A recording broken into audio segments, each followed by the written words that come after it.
Жыртық нәски.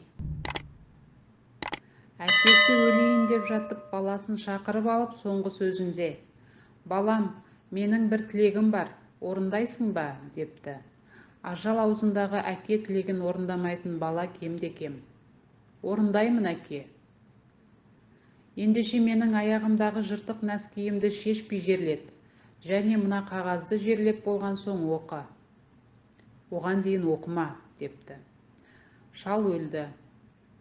Жерлеу рәсімі басталғанда баласы: «Әкемнің соңғы сөзі еді, нәскиіммен жерлейік», деп өтінеді. Бірақ шариғат заңы бойынша қалай дүниеге келді, солай жерленетіндіктен молдалар және туысқандары келіспейді. Содан әкесін жер қойнына тапсырған жігіт оңаша жерге барып қағаздағы жазуды оқиды. «Балам, өзің көргендегідей, мен о дүниеге жыртық нәскиді де алып кете алмадым.